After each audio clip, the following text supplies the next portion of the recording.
Hello everyone, we are from Group DeJX from UKM. I'm Ko Junxian and this is my friend here, Gan Zhenqian. Should you continue the norm of online learning? Is online learning still relevant in post-pandemic? Should we still practice it in the new era? For our data collection, we collected the data from a survey, COVID-19 and its impact on education, social life and mental health of students. It was conducted by Kunal Katawati from University of Technology Sydney and Dinesh Kumar from Delhi Technological University. In this study, a cross-sectional survey was conducted with a sample size of 1,182 students of different age groups from different educational institutions in Delhi National Capital Region or NCR. Demography of the respondents. The respondents from Delhi-NCR made up the majority of the demography compared to the respondents from outside Delhi-NCR. Age of respondents. Most of the respondents are teenagers. Judging by the graph plot, most of them are in 20 years of age. Top 6 most preferred social media.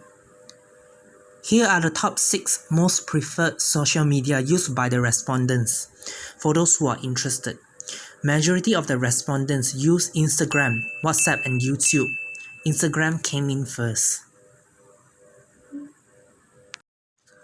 Data analysis.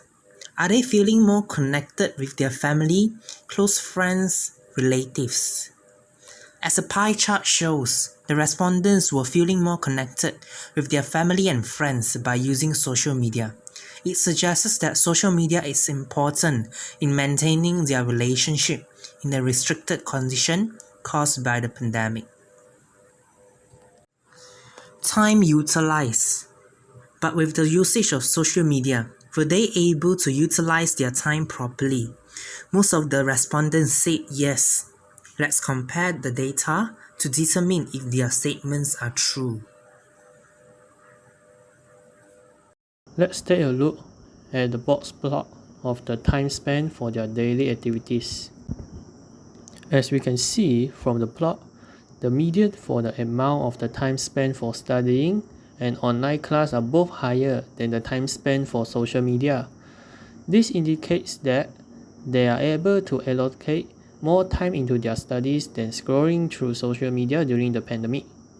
The time spent in fitness was relatively low compared to the other activities due to the fact that their movements were restricted during the pandemic.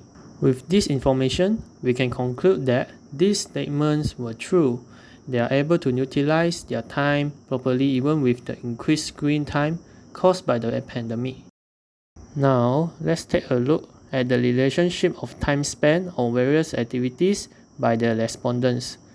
We can see that time spent on online classes had a negative correlation with time spent on social media. In contrast, it had a positive correlation with time spent on self-study. Thus, we can further conclude that the respondents had a good utilization of time during the pandemic. The more time spent on social media, the less time they spent in their studies. But how did they feel about studying online throughout the pandemic? The survey suggests that most of the respondents were having a poor online class experience. Why did this happen? We can explain it with the next graphic. This is the word cloud created from what did the students miss the most after the change of norm during the pandemic. From the word cloud, we know that the students were missing their school. There are words like roaming, freely, and traveling showing up, telling us that the students are missing life before the pandemic restrictions. So what is the conclusion from this study? As we can see, online learning has drawbacks. It may not be suitable for everyone, despite being the only solution to continue education during the pandemic. And that is all for us for now. Thank you very much for your time.